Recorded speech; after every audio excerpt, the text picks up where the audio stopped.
London. I have to say, I'm going to call it bandit country, but it looks like a beautiful place. Wow. Mic check 1 2. Mic check 1 2. All right, just say anything, Mark. How was your day today? Crap. Yeah. Perfect. That'll do. Let's check. Good afternoon, all. Welcome to Disqualified Dads. I am in sunny Plymouth here to see Mark Mcleish. Mark Mcleish, ex-military veteran, father who's also going through the family court system and has had some real bad dealings with the CMS. So I'm here today to capture his story. So yeah, Mark, tell us a bit about yourself. I'm age 55. I served my country for just under 7 years in the Royal Hampshire Regiment. I'm now a petrol tanker driver for Morrison's Fuels. Okay, so Mark, when did your journey start effectively? Take us to the start. 23rd of May 1993. Okay, so what happened? CMS, wasn't CMS, it was Child Support Agency then. Put a deductions of earnings order on me, and I worked for Wincanton Transport. They left me with £15 to live on. They deducted £1,300 out of my account, wages. Let's just slow it down for a minute. So, Mark, let's try and get an idea of the story. Your relationship, I presume, ended. You were in a relationship. You had children. Yeah. Your relationship ended. Yeah. And how did the CMS get involved? So, as your relationship ended, did you get a letter the week after? Got a letter. Phone call? She got in touch with the Child Support Agency. So immediately after the breakup. Yeah. Okay. Sorry. Carry on. So carry on from there. And then, obviously, like I said, they left me with £1,300. They took £1,300 of my wages and left me £15 to live on for the month. Luckily, I was with my mum and dad. Okay, hold on, Mark. Slow down. So they sent you a letter saying, right, Mr. Mark, we've had an application submitted against you. You've got, how many children did you have? 2. So you had 2 children. What ages were they? Oh my God. We're going back now, yeah. 2 and 1. Right. So you had 2 children, ages 2 and 1. You got a letter from the CSA at the time, yeah? Yeah. Right. Saying we want, how much was it again, you said? Well, they didn't exactly say how much they wanted at the time. They just gave me a figure. I think it was about £300 a month, but then they took £1,300. Okay, so they sent you a letter. You presume that you're going to be paying £300 a month. Yeah, back then. That's a lot of money. Was that direct payback then, or was no deductions of earnings order from my wages, which I asked. That's why I asked to have it, so I didn't fall behind. Okay, fine. And yours, and when had it? Okay, so what happened with the £1,300 then? So you were under the impression that £300 was going to be taken out. Yeah. Come end of the month, you get your wage slip. What happened? I looked at my wage slip, which I used to get them at work. Opened up, my dad was with me then as well. He was alive then, and I looked at it, and they deducted £1,300 from my wages. Right, and that's the first month. Yeah, that was the first month, and it carried on for 6 months. Bloody hell! Okay, all right, slow down. I'm just trying to absorb this. And then after the 6th month, luckily Keith House, who was the major director of Wincanton at the time, came down for a meeting, and my dad said, "Have a word with Mr. House and see what he can say." And I told him about it, and all of a sudden he went back. I don't know what he did, but he got it down to £300 a month. But for the 6 months that you paid the £1,300, the extra £1,000, the extra £6,000 that you paid, they've kept that. Yeah, they kept it. Yeah. And while you were paying this, when you questioned them, did they come back with an answer? To say no, I got in touch with my MP, Anthony Steen, who told me in a letter, it's your responsibility to pay your child maintenance. Yeah, but you were happy to exactly. pay. Yeah. I know.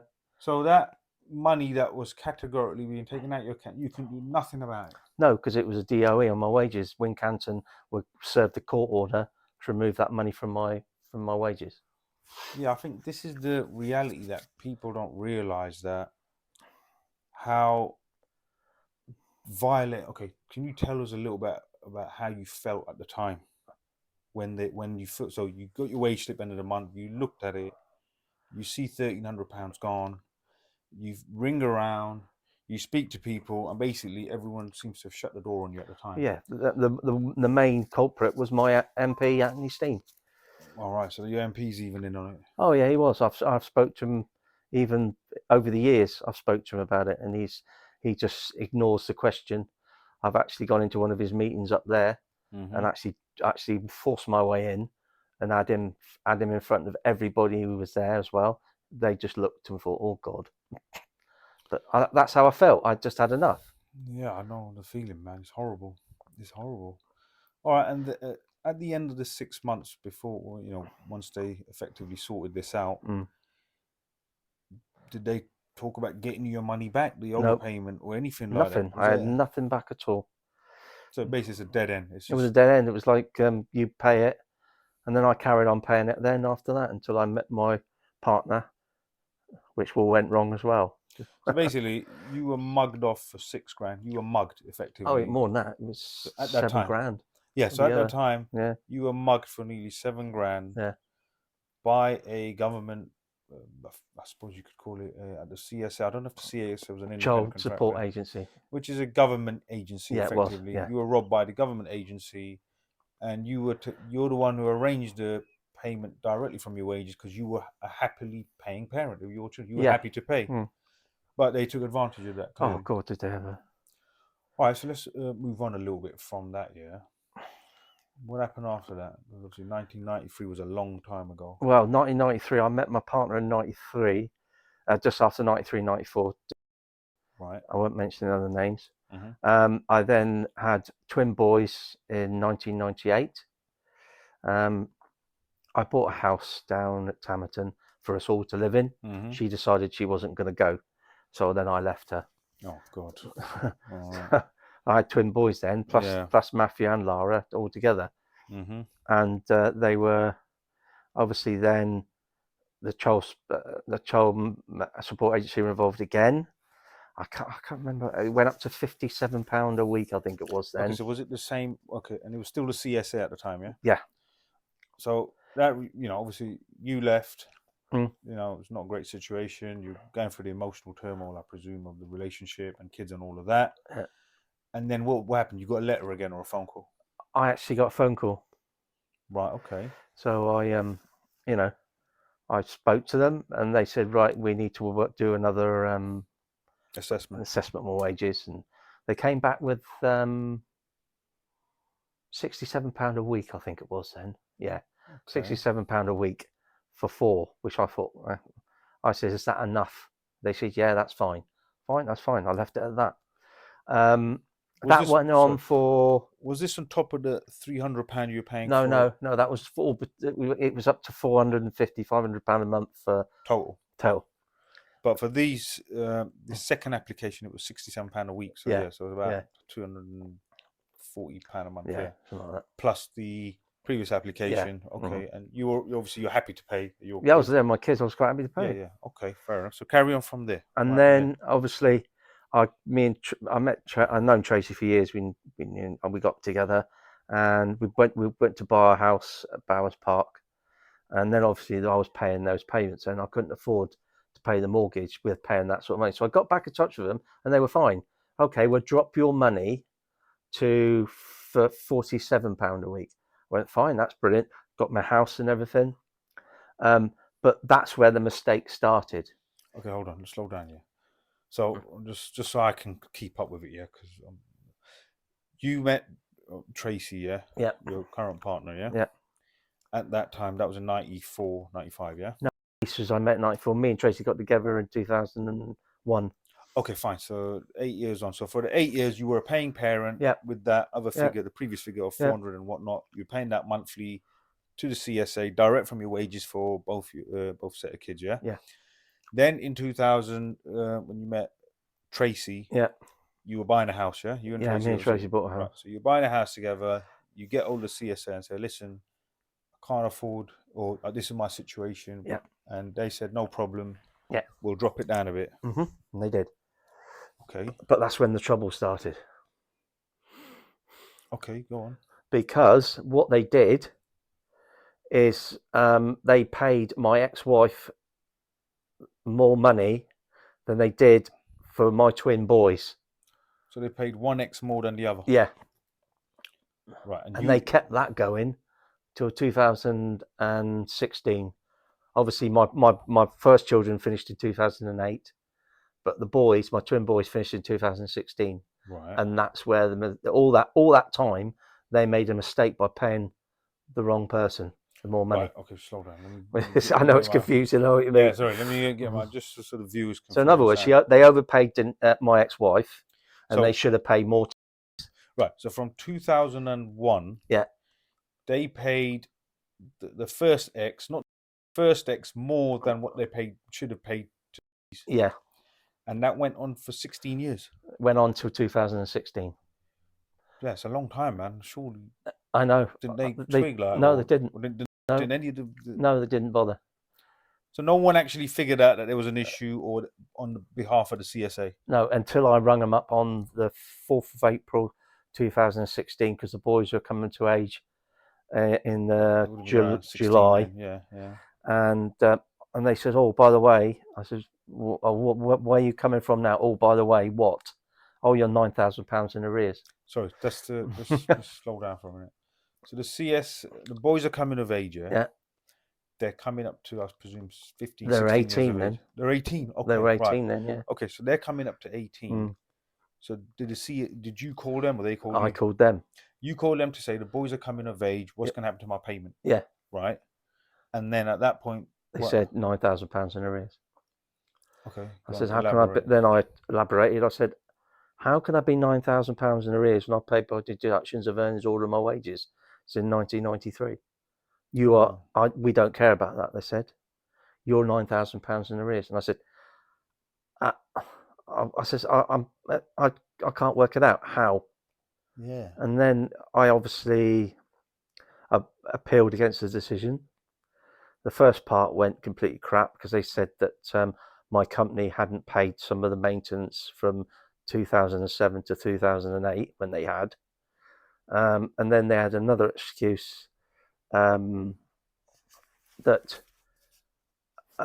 they said that obviously they'd overpaid one and the other. And I said, well, that's not my fault. That's your fault. You should be paying. It's not me. You've overpaid her, or get the money back off my ex-wife. Yeah.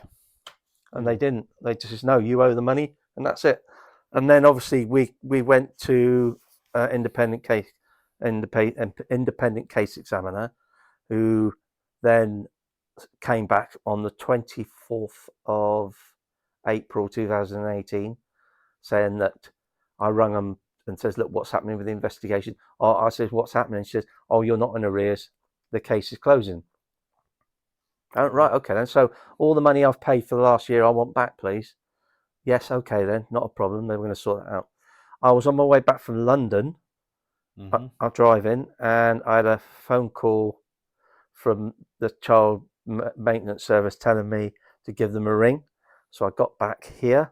I spoke to them, and they said, oh, by the way, you are in arrears. I said, well, hang on a minute. You're telling me 1 minute I'm not in arrears, and now you're telling me I am in arrears. And then this went on then for a couple more months, and then it went up a bit higher, and they said that they dug into it and everything, and all of a sudden then on the 25th of July to 2021, they come back with £25,000 in arrears.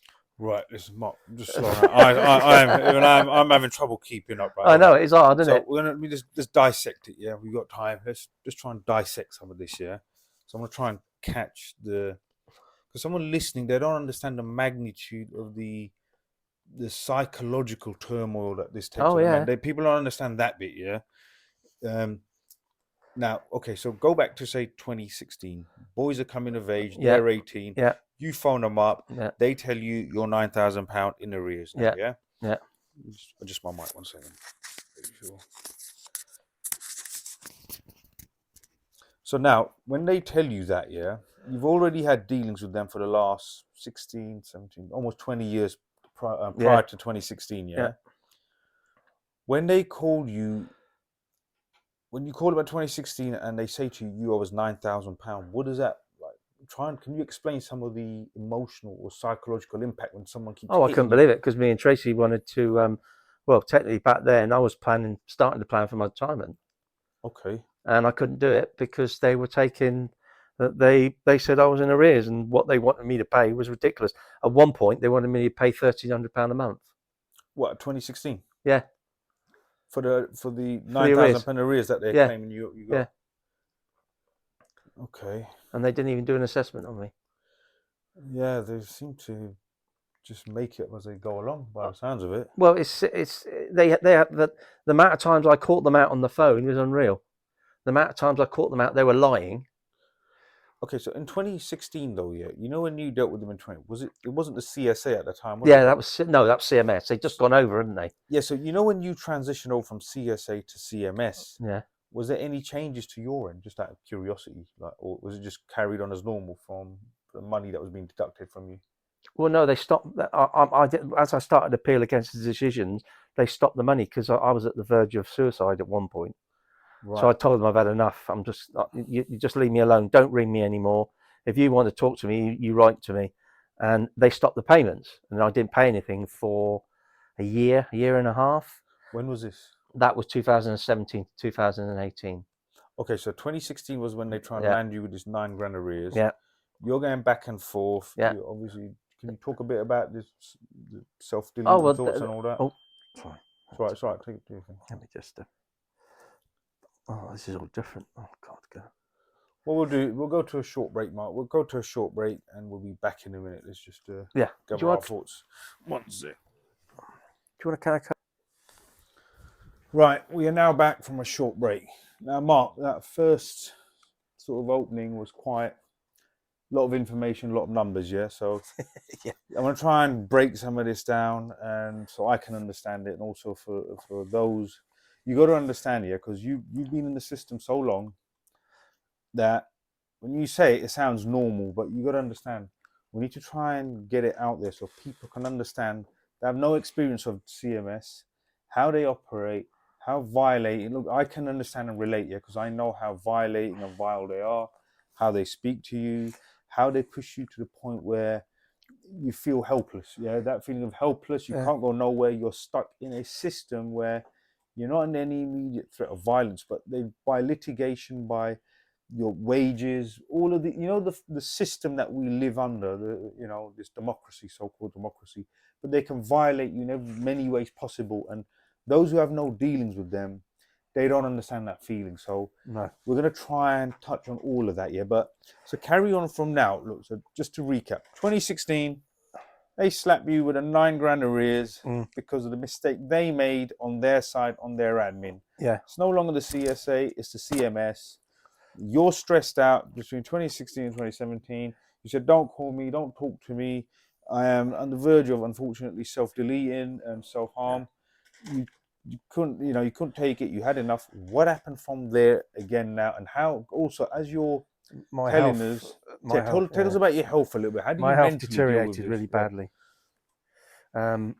I had to go back. I went and spoke to the British Legion because I was suffering.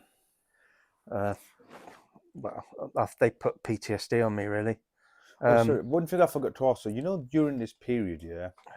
So from 98 when it started, yeah, till 2016, were you still in the army? No, I left the army in '92. Okay, sorry, my bad. Carry on. Yeah. Okay, so you were just working as a civilian effectively from 98 Yeah, to 2016, yeah? yeah. All right, so carry on. Talk about your health, you were saying. Well, 2016, I was really 2017. ill. I had to go and speak to the British Legion, and they gave me some counselling.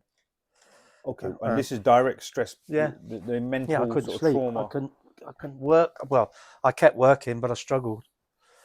Driving a petrol tanker as well. It was, a lot of people. Yeah, you don't know. Yeah. Tracy, it affected Tracy as well. She was upset all about it. Yeah, but okay, so when you said you couldn't sleep, like, what, you had anxiety? How did it make I you didn't feel? know what I was going to do because at the end of the day, I didn't want that. I didn't want to. I always thought I paid my money. I've never ever tried to get out of paying for my kids. Never. And they put so much pressure on me that I went to pieces in the end. Yeah, okay, fair enough. I get it. All right, so carry on from there. So your health deteriorated. You stopped working. You couldn't sleep. You went to the British Legion. And what happened from there then? Well, I had the counselling for the British Legion, and I started to start getting myself back to normal again. I was working, I was fine. So how long did the counselling go on for? Oh, yeah. Okay. And then obviously after that, Craig got involved then. Craig Bullman, he's a very good friend of mine, he's ex-Paras. He Shout out helped. to Craig, yeah. Yeah, I've heard he his helped me name. out a hell of a lot. What we started doing was putting formal complaints in to the child maintenance service, to likes of at the time it was Boris Johnson, who was before him, David Cameron. So you started writing letters to the Yeah, government. well, formal complaints. What would happen is Craig would help me write letters, formal complaints, saying my rights have been, and all, you know what I mean. Mm-hmm. And we kept doing that, and that's what we just kept doing till. Did they respond? Because people have assumed they do respond, but after a while, you keep sending them in all the time. In the end, they start ignoring them, like Craig said. But Craig said to me, "We need to get tough on them." I said, "Well, I can't do any more, And I carried on doing that. How'd you get tough on them? What did you do? Well, and I just had enough of them. Because you wouldn't believe it, but the child maintenance service is about 200 meters away from here. What, from here? Yeah, it's just up there. We came in at Tesco's. All right, can you get a few lads together? We'll on the way back. Yeah, that's where Craig's. So Craig's from around here? No, Craig's from up north. Oh. But the child maintenance service is up there at the roundabout near Tesco's. What, for the whole country? No, for the southern area. Right. But you probably didn't see any signs, did you? No. No, you won't. Yeah. If you when you leave here, you go up to the Tesco's roundabout. Don't go to Tesco's. Go off the second, and then you'll follow down the road, and you'll see a fortress on your right hand side. That's where the CMS is now. Right, make a note of that, lads. Well, we did think about things. No, I'm not going to say that on camera. Don't say it. Listen, no, it's not worth it. They're not worth it. Yeah. We'll talk about that after, Mark. Yeah. That's off camera, yeah? Yeah. All right, okay, look. So what happened from then, 2017 on? You wrote letters to the me and Cameron and Boris and we all them. Craig got involved. List of MPs, everything, loads of them, about 80. Every time a formal complaint went out, it went to about 80 MPs, and then it went to the. Craig told me to get in touch with I can't remember what they're called now. I'll soon tell you. Hang on. Sorry, I'm going to go on my phone a minute. It's all right, man. Chill. This is easy. What's he called? This podcast is easy going. That's it. Just do your thing.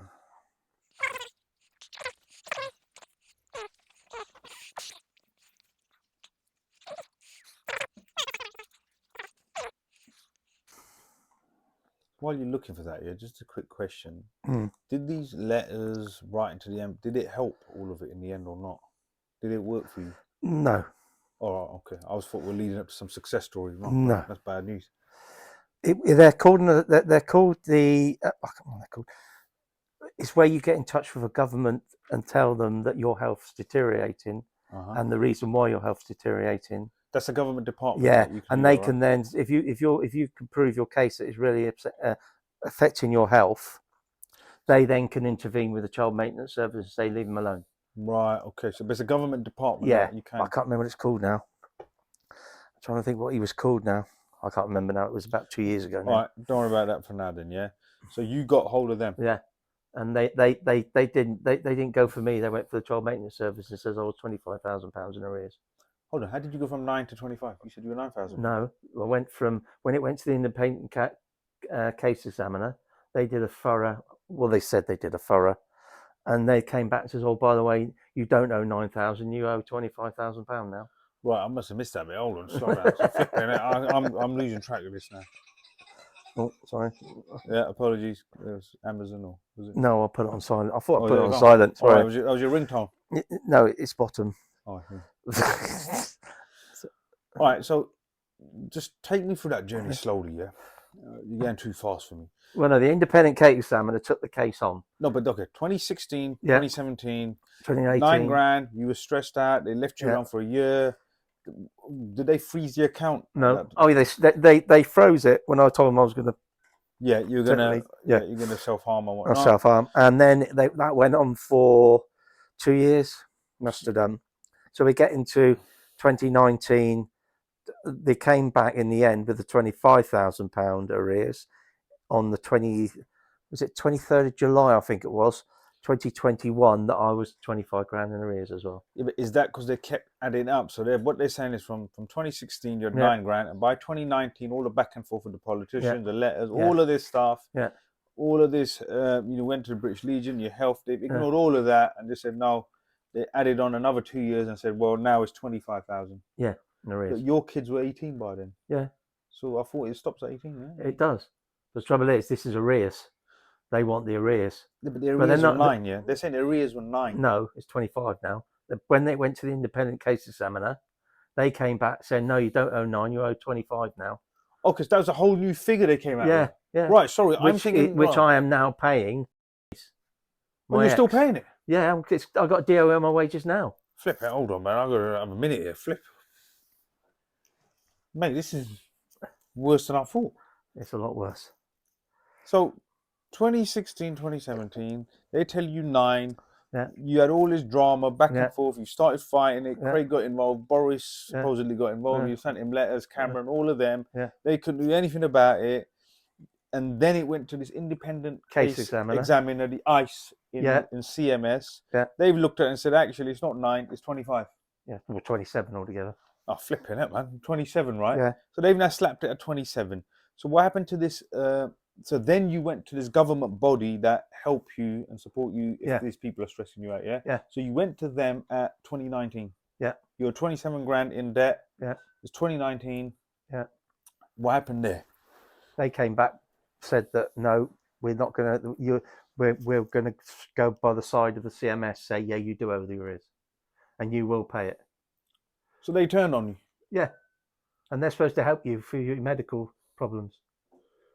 Yeah, listen, mate, this is quite brutal, man. Flipping it. I had a little dealing with them, but I don't know. I'm not gonna lie, I don't know how you manage it all these years. Okay, so what happened at that point? How did you feel at that point? I was lost. I didn't know what to do because Tracy as well. Tracy'd had enough by then. I thought Tracy was going to leave me. Yeah, that would have put pressure on your relationship as well. Or has. Because it would have affected your mood. Your mood affects the home life. Do you know what I mean? It affects everything because I want to retire when I'm 60. I've got 27 grand of debt now, which is not mine by the Child Maintenance Service. I can't retire now till I'm about 72. Yeah, listen, it's quite... I said to them on the phone when they said the 25, I says, I'm due for retirement at 60. And they went, oh, well, you have to carry on working then, won't you? That's the CMS, yeah? Yeah. And it's horrible. It's just horrible story. The most horrible thing I think I had with them was when they told me I was in arrears in 2016 when I come back from London. They says, oh, we want your bank card details. I says, I haven't got a bank card. What do you mean you haven't got a bank card? I says, my partner's got the bank card. I haven't got one. And they went, you're lying to us. I says, no, I am not. I says, I haven't got a bank card. I don't carry bank cards when I'm at work. My partner has them. And they were that nasty that they threatened me with bailiffs then, and they threatened to take my license away and taking me to court. So if you took the license, you couldn't work because you drive for a living. Yeah. Mate, this is, I don't know how to, I'm so slightly lost for words if I'm honest. I'm trying to understand it myself because I know how violating it is dealing with them, yeah? You've been dealing with them for basically 25 years. They have made errors and mistakes. They've slapped money on top of money out of nowhere. Mm-hmm. They're harassing you, bullying you. Yeah. The government, the people that are meant to protect us in this so-called democracy, yeah, have turned their back on you. And you're from a military background. You were in the military. Yeah. Just how they're treating veterans, man. I'm worried. How are they going to treat civilians? I'm just a civilian. No, well, the trouble is, I think a lot of veterans have got a lot of fight in them, which I've had a lot of fight in me. But it gets to that point where you think, oh, I've just had enough of this now. You just want to roll over and give up. But I don't give up because of Tracy. Because Tracy's my life, you know. Yeah, you can't. And my Labrador Marley, you know. But you sometimes I didn't want to get up in the morning. I just had enough. I thought, what? I can't retire now. But me and Tracy were going to plan things, and now because of them and her, because she knows she's had that money, Mm-hmm. but she's saying Is she not playing ball? no. All right. Okay. So there. If she didn't want the money, I see. this would be finished. So she's still holding on after 25 years, still trying to fleece every last. Yeah. Even though the kids are grown up, yeah? Yeah, and the kids don't even know they're getting it. £200 a month. Nah, listen, mate, it's your story was bad, but this is pretty depressing, I must admit.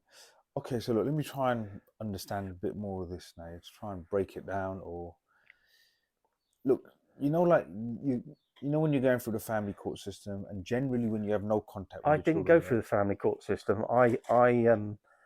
Just sort your mic out. Come over here. I'll sort it. I'll put it on this side because you're looking over here. Right. So I didn't go through the family court system. When I got divorced in '93, the solicitor made that much of a cock up of my case, where she lost. Or I lost everything. I didn't get anything, and she got everything. And I had a phone call off the head of the solicitors, and he went, "We don't owe us any money, Mr. McLeish, for our work," he said, because the solicitor at the time has been sacked, and we don't want any more payment. I went, all right, okay then. What? Because he lost you everything. He cost you everything. Yeah, it cost me everything. Yeah, everything. Yeah, cost me everything. Okay, all right. Look, let me try and. I had the socks, and that was it. So in '93, when you went through your first divorce, yeah. Yep. Just so I understand the law back then, because how old I must have been a kid back then, yeah. I was 25. How old was I? 81. Yes, I was only a little kid now, yeah. I wouldn't have any understanding of this. So let's go back to '93, yeah. Yeah. You know the divorce laws as they are now, from what I've seen. Hence, I am in this because I am a prisoner of the family court system. Effectively, I have no rights. Even divorce back then, was it worse than it is now? Yes. Divorce laws. It was. It was a lot worse. Even more aggressive to men, yeah. I had. Well, she left. She when I left the army, she came down here. I got a good job with Wincanton Transport. Starting a really good job, and I came home one night, and all my stuff was just left in the middle of. I had my video, and my videos, and that was it. And everything was in. And all the furniture had gone. She took the lot. Oh, flipping it! Same old story. And she took the kids. What is it with furniture and like women? They want all the furniture. Like, I don't get it. Well, I have a similar story. You don't. I watch on CCTV. Well, a friend of mine, a client that I was representing, yeah, his house was invaded while the police stood there and watched by his ex and some 10 other characters from the community. Well, they can't intervene, can they? No, but they assisted. What the police did? No. Police were meant to be there. This was a client's home, yeah.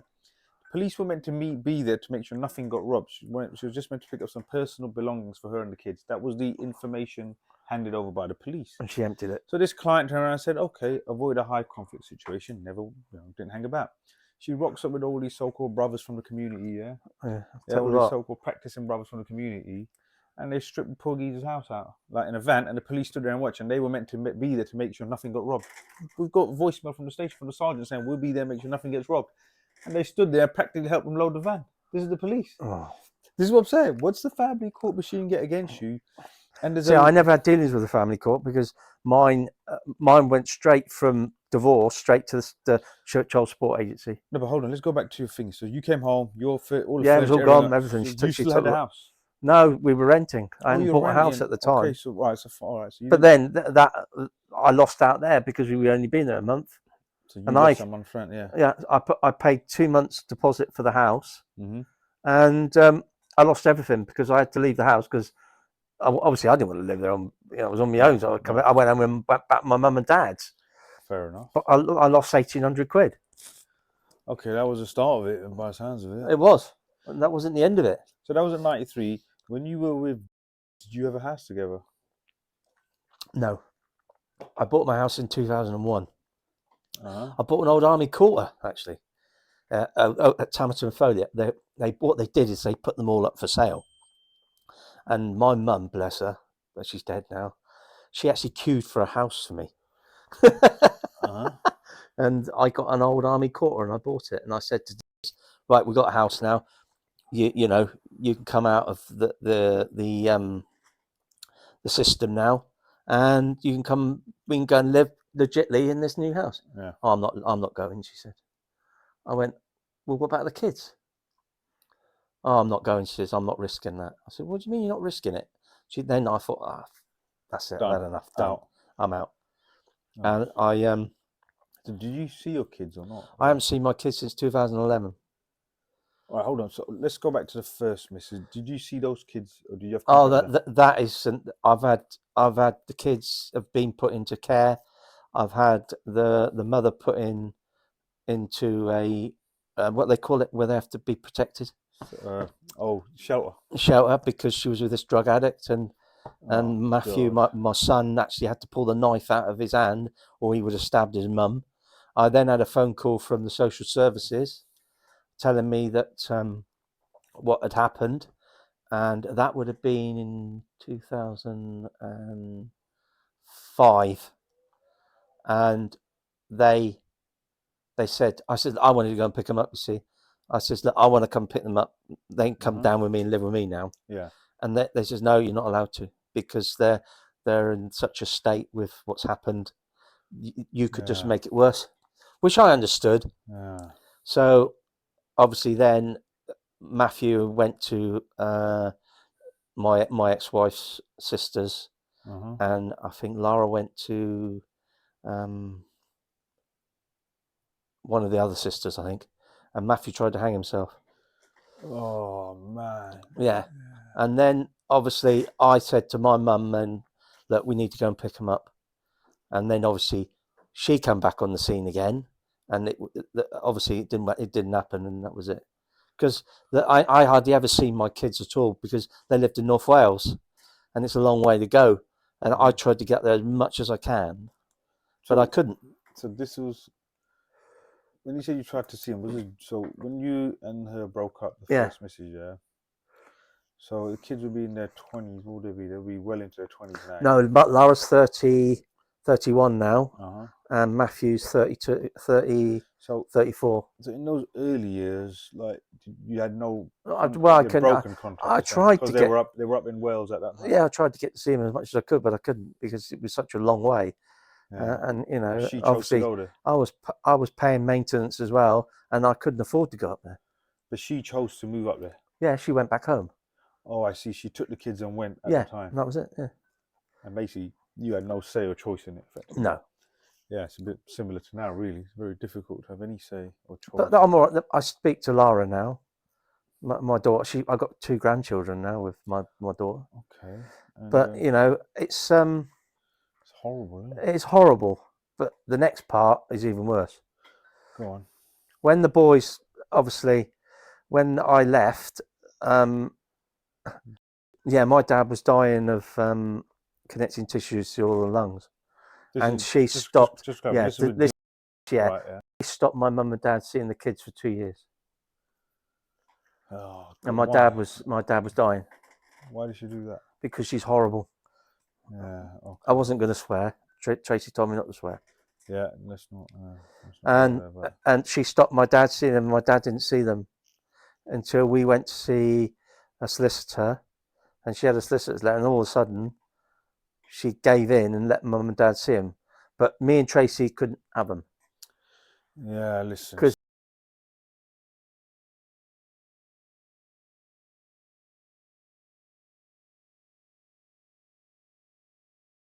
she stopped my mum and dad seeing him, and that she took that 2 years away from my dad when he was ill. Yeah, listen, mate.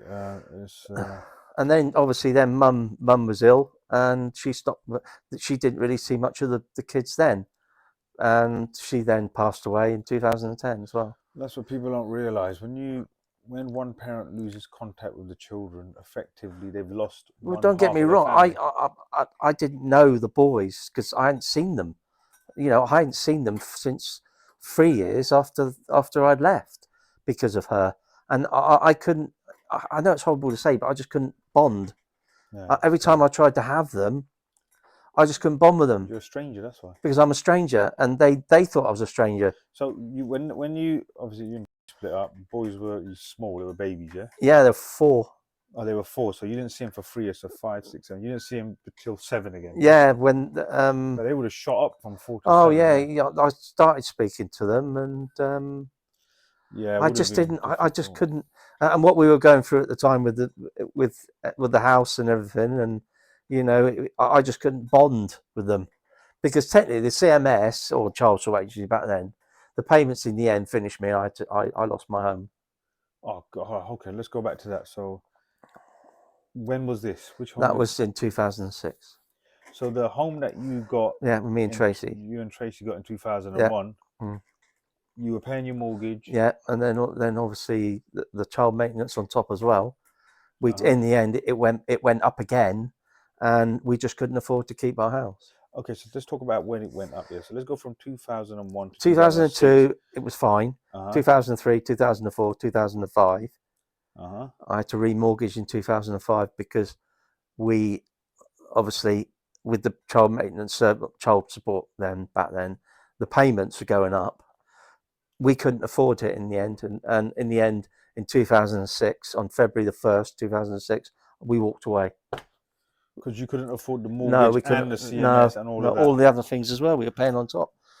So you just thought, let's wrap this I up. know. I just gave up. I just said I've had too much of my life. With everything that's happened to me, I thought I've had enough, and I thought, right, we'll just walk away. Yeah. And we did. We walked away. We just put the keys through the door, and the bailiffs came around. Yeah, and the bailiffs come around and took the house. Yeah, it's horrible, man. That is a horrible. I think, Mark, let's have a short break, yeah? Just clear our head for a minute. Back in a minute. Right, we are back from a short break. Now, Mark, obviously this last, before the break, we went into quite a bit, went, back and forth, talked about the relationship, CMS, back and forth. That's it. James Glover. Right, okay, gotcha. Right, so talk about the paperwork that you were saying that you've got from CMS going back to 93, which we'll take a video of later on. Like, how much? Oh, you mean the whole file? Yeah. Oh God, it's about 2 foot high. All right, we'll take a if you want to go through all that, it's going to take you about a year. Yeah, we'll take some pictures of that if we can, or a video of that before we leave. But it seems to be basically from. Okay, just so I can not conclude, but if I can streamline the whole journey. So 93 was the first application. Yep. They robbed you for the first 6 months with direct pay, with the £1,300 a month charge that they hit deductions of earnings. So from day dot, when you had dealings with the CMS, deduction of earnings, they hit you with whatever this was, just out of the blue, just taking money straight out your account. They basically mugged you. Were mugged, basically, effectively by this corporation, by a government corporation. That was the first dealings for the 7 months. Then straight after that, you remained on DOE. I've made a DOE since 2000 until 2016. Right. Now, what you just told me in the break, and what you said, the information that you were given by Sister Sally, so shout out to Sister Sally, that you're only meant to remain on DOE for deductions of earnings order. For how long? 6 months. And that is a legal position. Like they can't go more than that. No. But they left you on there for how many years? 1993. Till 2000. Till now. Till now. Oh, you still on it? Yeah. Flip it. Hold on. Have you remained on? Hold on. Just hold on. Have you remained on deduction of earnings for 25 plus years? Because that's what they've done. My companies have done it. They're the ones that have done it. So whose cock up is it? Your company's cock up, CMS's cock up, or the CMS cocked up from the beginning. They're the ones that made the payment blunders, not me. Yeah. But who's cocked up on the DOE? They have CMS. And your company, okay, so the company get given what the trouble is, the company told the CMS say to the company, blah blah blah. Right, this is what I want you to deduct from Mr. Mcleish's wages each month. Right, and that's what they do. And apparently the company can't say no, we're not doing it because they're worried they get taken to court. Okay, the company have to. The company ain't got a choice, yeah. Well, they do. They could just say no, because technically they're not going to take our big company to court. No, It wouldn't work. No. But it just seems like the powers they have. Okay, look. Do you think the CMS are like untouchable? It feels like they're untouchable. Nobody's untouchable. I don't care what anybody says. Yeah, but In the end, it will come out. I And hope it then when it does. does come out, I want to be standing outside number 10, Uh-huh. fully booted, berry, medals, the lot.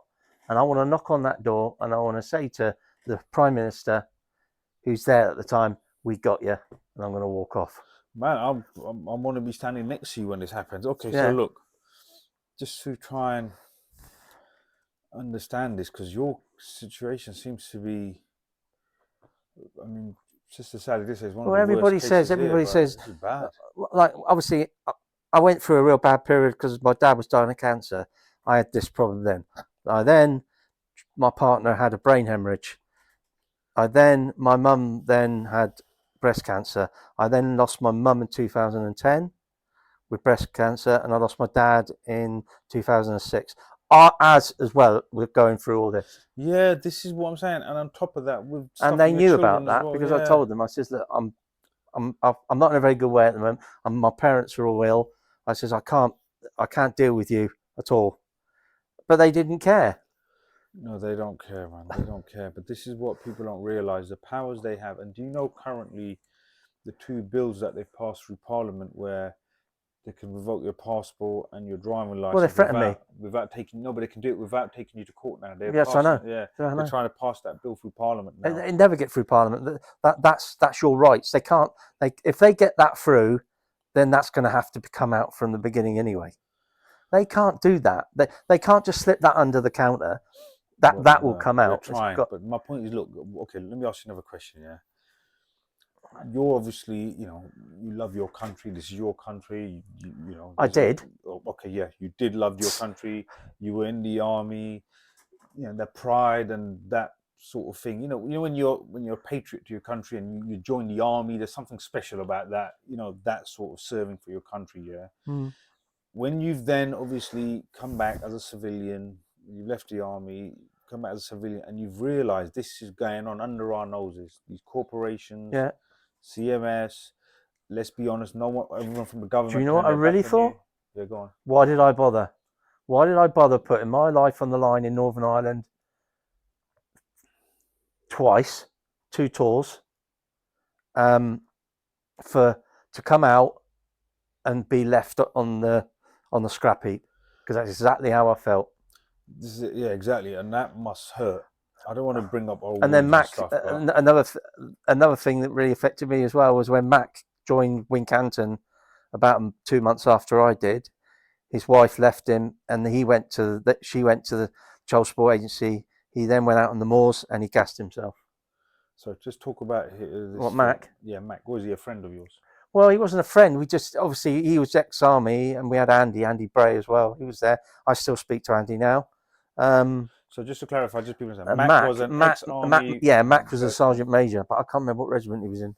But me and him hit it off brilliantly. We were ex-army. You served together. No, we never served together. Oh. We just You just knew him we as a just fellow knew him army, as a yeah. and Right, he okay. and I just noticed one day he wasn't there, and obviously Wincanton, my dad and the manager at the time were worried where he was because nobody could find him. Right. And then all of a sudden the police found him up on two bridges on Dartmoor. He gassed himself, killed himself. Listen.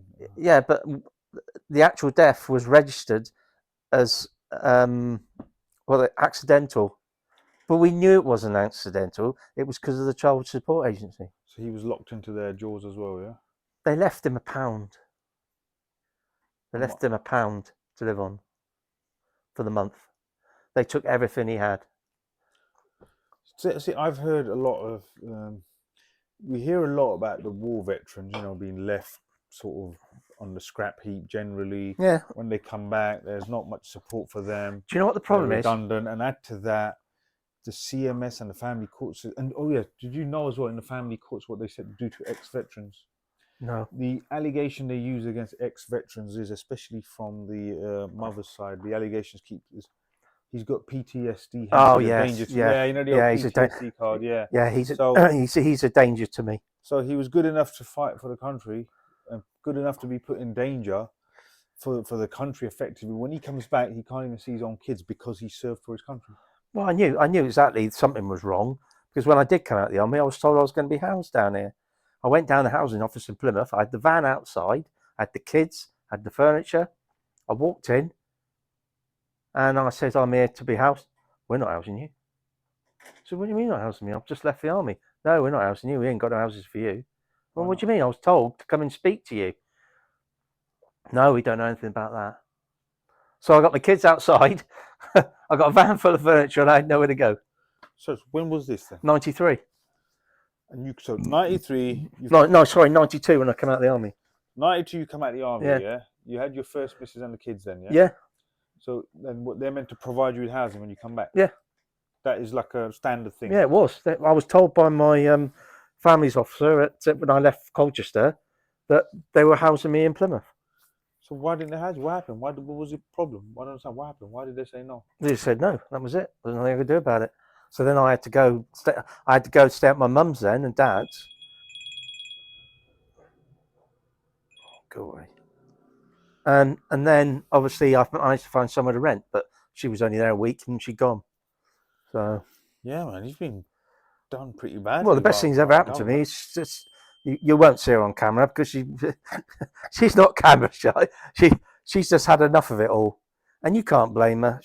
It's not her fault. It's my fault, my problem. Not my fault, but my problem.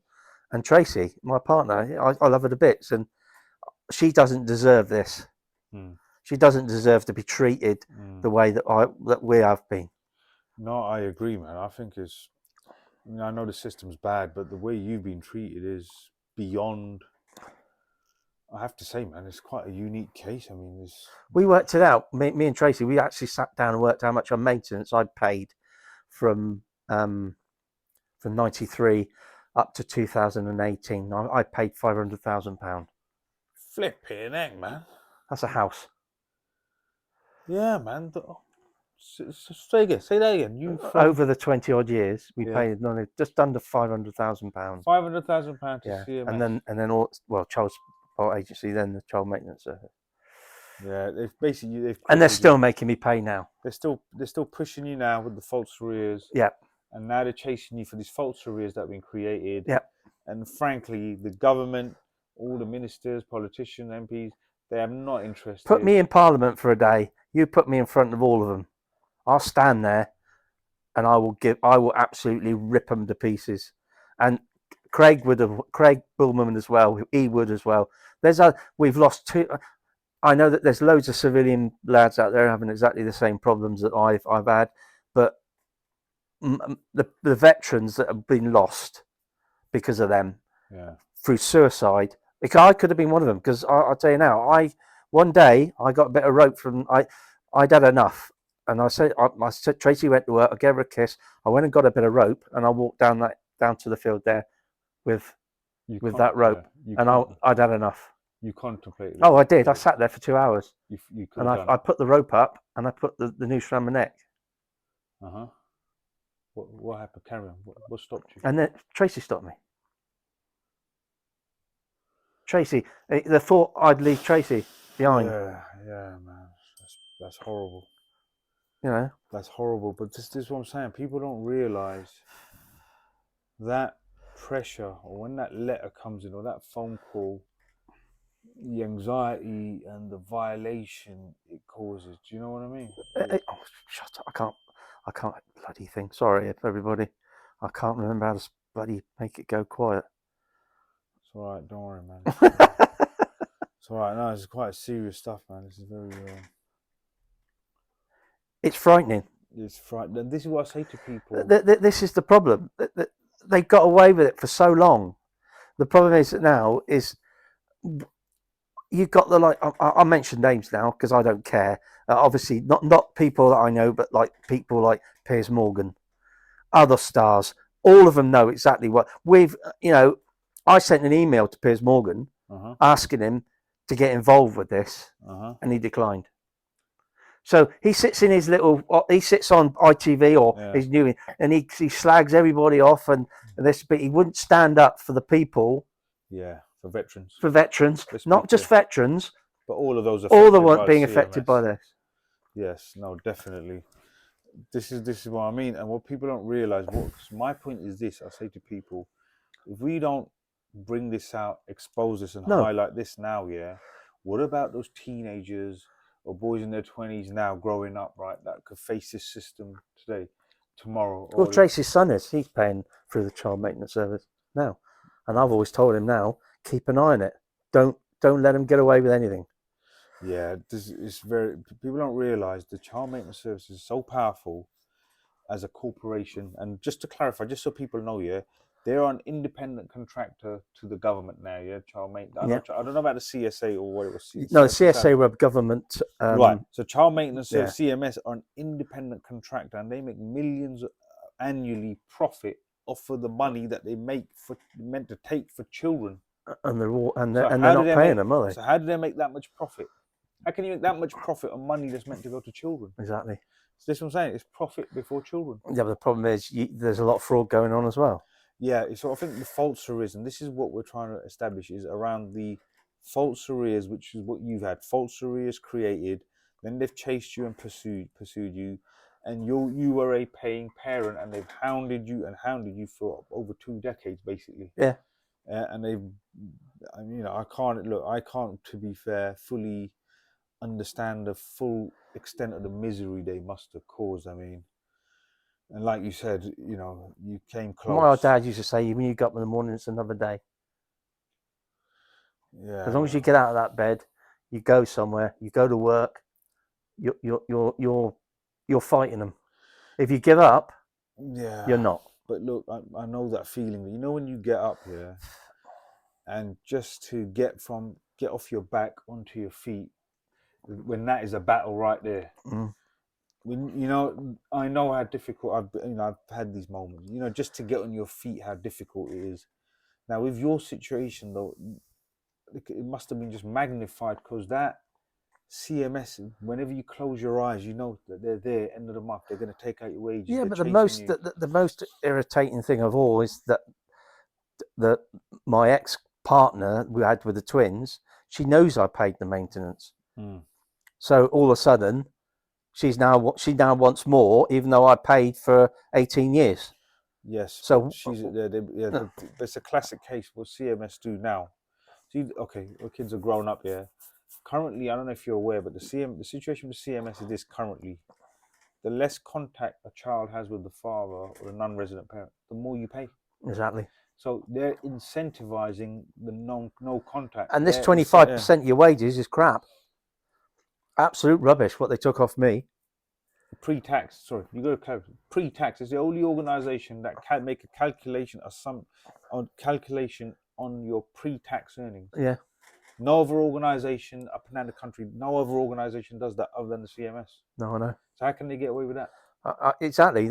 How can they get away? Like you said, I was only supposed to be on a DOE for 6 months. Yeah, I've been on it since '93. See, but if that is okay, this is what the other thing I'm thinking. Yeah. If that is a legal thing where legally they're only allowed to do this, it's must be written in documentation somewhere that you can only be put on for 6 months on DOE. Yeah. Yeah. So if you can, obviously you've got evidence, all your pay slips over the years, you can demonstrate that you've been on there for best part of 2 decades. Yeah. Yeah. Surely there's some legal position that you have there. I don't know. I'm trying at the moment to get my get another somebody involved in this. I won't mention it because I'm not allowed. Yeah, no. But it's like you say, you can't really say anymore. Really, they're the most evil people I've ever known in my life. I agree. Yeah, they're horrible. We've got them up the road there. You don't see them coming out with old bangers. You see them coming out with BMWs. You see them. This is the workers from the CMS. They're coming out with all brand new cars up there. So where are they getting the money to buy that? See, after talking to you, it's just me. I'm just thinking, right? Like, you got them up there 200 meters away. You got again, no ID, no posters, no signs. It's all like a seal building. It's like a fortress. A fortress. There would be, yeah, be fully. I tried. I'm only joking. Now, the thing is, then it feels like you've got us down here, the average working man, ex-veterans, normal civilians, normal workers, who have been enslaved by a system. Yeah, but the problem is a lot of people don't know. Right, the people's cases up north Uh-huh. are up there. Right. The people down here are up north. Okay. So they don't keep my case Here. here. They keep it up north in Liverpool, Birkenhead, I think it is. Why would they do that? So you can't go banging on the door. Oh, I see. Yes, you can't turn up. Nothing to do with them, basically. Yeah. Mate, it's quite an insight, to be fair, into the operations of the CMS. Well, I was offered an interview by one of the CMS clerks from up there. He was going to come and speak to my house. I said, regarding your case. Yeah, I said, nah, don't even come near my doorstep. Because if I just seen that little badge, yeah, that would have been enough for me. Yeah. They go shopping at Tesco's up the road. It would have pushed you over the edge, like. I said, I don't normally go into Tesco's a lot because they get all their dinners from there. Because all the workers. Right, yeah. CMS. Is that Tesco that I came past? Yeah. That one, yeah, they're around there. Right, if you got Tesco's there on the left. Yeah. And then you've got Tesco's going in that way. You got the garage. You go straight across. There's another road. Yeah. That's where it is up there. I see. I'll probably be in trouble now for telling you that.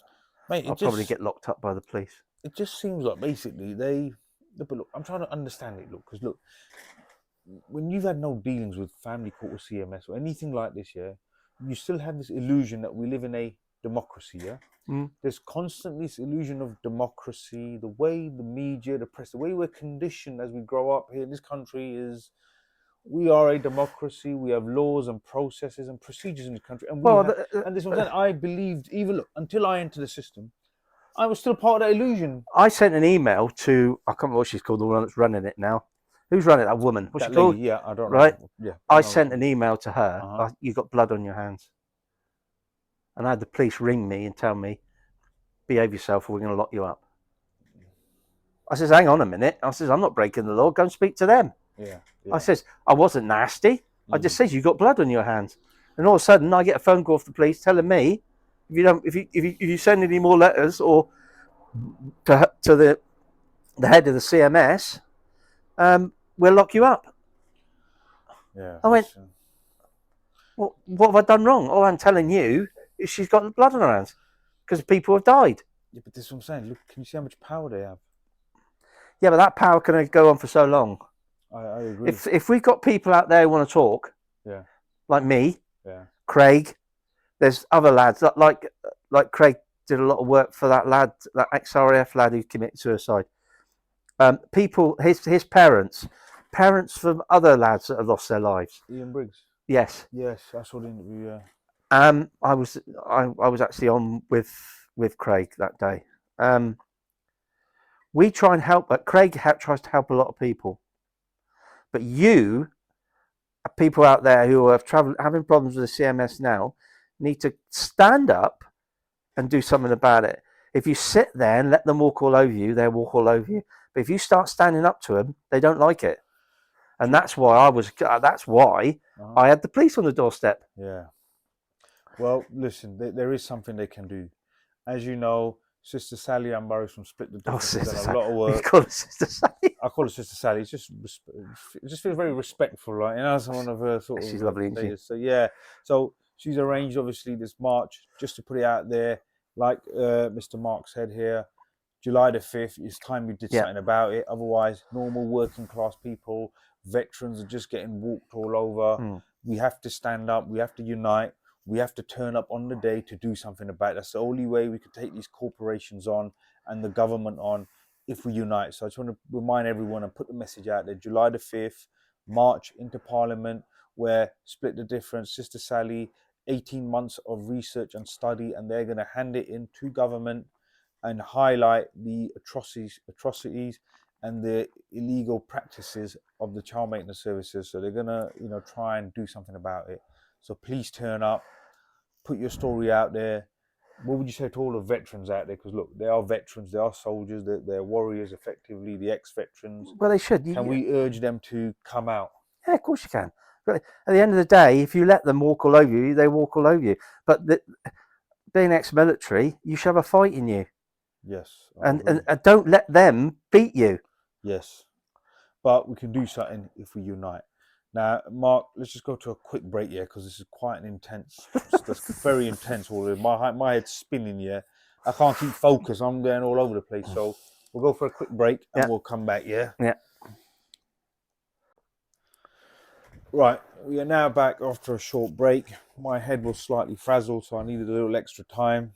We're obviously diving into Mark's story, and like I said, he's been affected by the CMS for over 3 decades. Now, I'm going to tell you a bit about me. I had dealings with them for about 3 or 4 months. That was enough to sort of mess me up, effectively, yeah. This man has effectively survived 3 decades of dealings with the CMS, false arrears, constantly chasing him for money. He's had to walk away from a house. Obviously, the journey with his children was a completely separate journey, which is obviously that's full of pain and misery as well. But he's still here. He's fought on and he's survived. Mark, I'm going to try and just get into. Obviously, like I said, I can only imagine the 3 decades that you have gone through and lived on a day-to-day with this cloud hanging over you. That's the only way I can describe it. It's like a steel chain round your noose, round your neck, effectively for the last 30 years. Tell us about the emotional and mental journey and how you've coped and survived. Talk about your high moments and low moments. I presume there was a lot of low moments, and I want you to take your time with it, because what people out there don't realize, like you said, the typical comments, you had children, you need to pay for them, end off. People think it's that simple.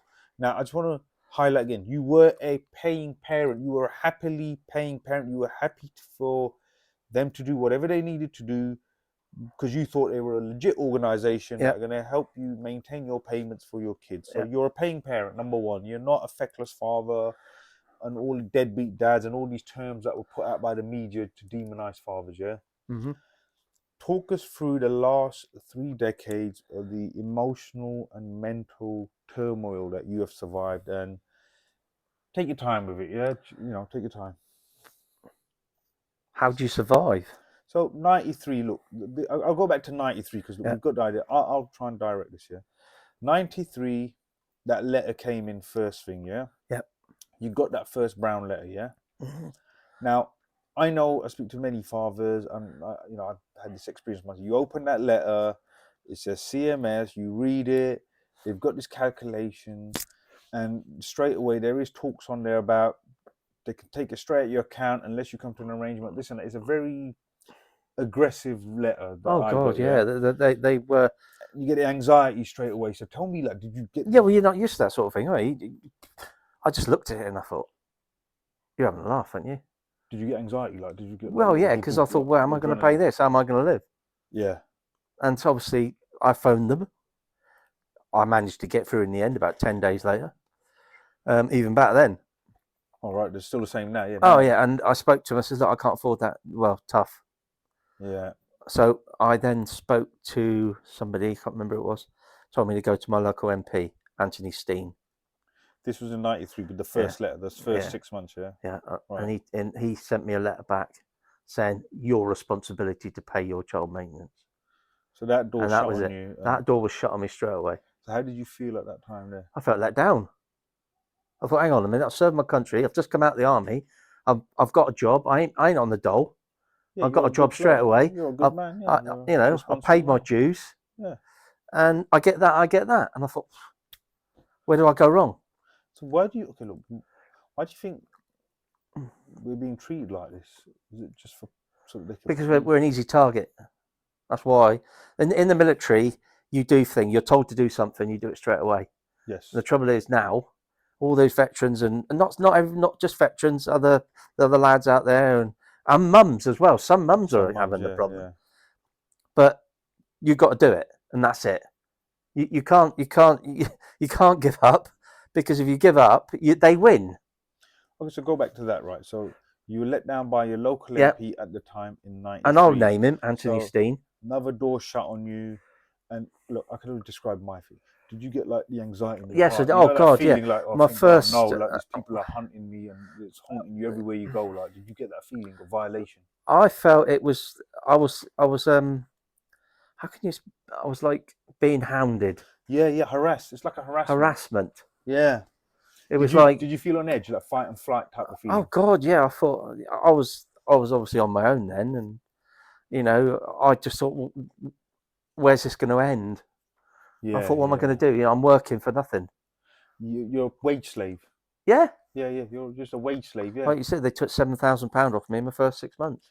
Yeah, okay, look, there's the other way I can describe it, yeah, because look, people can't understand it. And again, because we live in this so-called democracy, first world country, there's laws and you have this. The thing is, I think that's an illusion that you have until you have dealings with the CMS or the family court system or CAFCAS. You've got this illusion of democracy, right and wrong. That's that's from what I understand with most people. And they think that, okay, I will challenge this, write a letter, appeal this, and they will see the facts and they will understand. I think, yeah, no problem, you can't do it. When you realize that the CMS is the only system that can turn you into a modern slave. Yeah, You're a slave in it, and basically, technically, effectively. you're paying not a legitimate what they call it government thing. It's not. It's fraud as far as I'm concerned. Yeah. It is government sponsored fraud. Yeah. And the government, I think, are in on it personally. I've always said, because every time that I wrote to, I can't remember who was Prime Minister then in '93. John Major. Oh, well, Major, yeah, I remember. I wrote to John Major. My mum did. Uh-huh. We sent a letter, and he came back and he says, "I will look into this for you." It's nice of him, did he? No. See, do you not think? Okay, look, considering if you look at CMS now, yeah, they are a private company, a private corporation with shareholders, yeah. Do you not think people in government have potentially shares They with? know exactly what's going on. No, but do you think they've got shares? They've probably got shares in that company. Well, yeah, possibly. They might be shareholders. This is the problem. You know, where's it going to end? How many more? Look, currently now they're saying there's 3 a day by CMS. Yeah. 1,000 self deletions a year caused by CMS. That's what studies and research have shown. Yeah. Now, what I say to people is make yourself aware of this, because look, when you look at society as a whole, yeah, people look. Someone can argue it doesn't affect me, it won't affect us, yeah. What I don't understand with people is everyone that gets involved in a relationship at some point, and we're all going to be involved in some form of relationship or another at some point, or potentially have kids at some point in life. And there's a possibility, as a human species, something could go wrong in that relationship, and then you got children. Yeah, people understand that wider effects on society. Now, soon as you have a kid here, so say some young man come back from the military now, he's in his 20s, he's had a kid thinking, I've done the right thing, I've stood for my country, he's responsible, he's now back, he's had a kid. But God help him. But what he doesn't realize is if his relationship breaks down, his service will be used against him via the PTSD card. Yeah, he's going to be automatically treated like a pariah in the family court. CMS will hound him regardless of whether he's on tour fighting for his country or here. They don't care. They just want his money. They want his money. And like I said, not legitimate money. The false arrears that they can build on you, chase on you. It's a pattern. It's a pattern. What they do is, Craig said, it's a pattern with them. 1 minute it's £9,000. Next minute it's £25,000. And even Craig's told me one of each he helped, it was £125,000. My God, it's like a pattern. That they're like, some would be 9, some would be 25, some would be 40, some would be. I think the highest one they got was £250,000 of arrears. Okay, but listen, how many people do you think are affected by the CMS up and down the country? Oh, must be thousands. Well, I would say 40% of the country. Okay, that's a lot of people, yeah. If that many people are affected, surely we should have like a mass voice that's bigger than what we're doing. Do you know what I'm saying? Well, the voice is us. We're the ones that got to get it out there. No, we're going to get it out. We have to. Or we got to encourage others who have had dealings with the CMS to say, come forward. Yeah. They need to come out. All the military boys, they need to come out. Look at what we've done today, and say one thing. They can't keep getting away with it. It's wrong. We're losing veterans left, right, and centre. We're losing not just veterans, civilians as people as well. It's not on. It's not fair, and it's wrong. No, 100%. Okay, look, can I ask you a personal question from my own sort of? I'll put it from my own context. Yeah, you know, like as we touched on earlier. Yeah, so you loved your country. You joined the army. There's that pristine pride. You know, the pristine and pride to wear the uniform for your country. And look, if you look at any country, sports athletes, all of that, they wear the flag of their country as pride. Wear it on this. It is that, yeah. So pride. you know, like not just this country, but most people from any country, they wear that with pride. And there's always that element of he was a veteran and whatnot. You know, there's that pristine that comes with the glory, the pride and the glory that comes with it. Yeah. So knowing what you know, what you've done when you serve, when you put that uniform on, and then you come back and thinking that, you know, that patriotism, that where you would believe that we fought for this democracy. And you'd be looked after. That's what I'm talking about. No, and but you're not. No, but in your mind, you've got this, that you're fighting for a bigger purpose, which is the democracy or pride and love for your country. Yeah. There's an element of we are the right, we're the democratic people effectively, and we have to defend what we have. That is the mentality that they have when you go to effectively, you know, to defend the country or go to war or whatever. Yeah. And when you come back and you see the systems and processes in place, like systems like the CMS, the powers they have, does it make you feel that all of that stuff that they throw at you about the patriotism, pride and glory in your country, do you think that is, I mean, how do you feel about that? I mean, because I can't, it doesn't sit well with me, like knowing, you know, what you told me. If I look back now, when I was 17, I joined the army. If I known what I was doing now, with all this, with the CMS, CSA, I wouldn't have joined. I wouldn't have joined. I wouldn't have put my life in danger for what they've done to me now. What systems we have here, how fathers, how the non-resident parents are treated. I'm a proud veteran, don't get me wrong. But I look back now, over the 25 years I've been going through this, why did I bother? Why did I bother putting that uniform on? Yeah. I've got a lot of respect for Remembrance Day. The only time really I'll put my beret on and my medals on is that day. But I'm getting to that point now where sometimes I think, well, I'm not bothered doing that now. Do you question it now? I question it. I question everything. Yeah, I think effectively, when it comes, personally, my view is when it comes to government, you know, I think the patriotic card is just a card they can use to take what they need of people. When they're done with you, has anyone given you a second? They don't care. No. It's just like, well, it's about the corporation that is now hounding you. They're making money. No one cares. Nobody cares at all. You're the small guy, the working class, effectively down here with, you know. I've worked all my life. You know, I left the army. I walked straight into a job. But, you know, it gets to the point in the end where you just had enough. It gets, like I say, I want to retire when I'm 60 if I can. I can't retire now with £27,000 of debt on me, which I don't owe. It's absolutely impossible.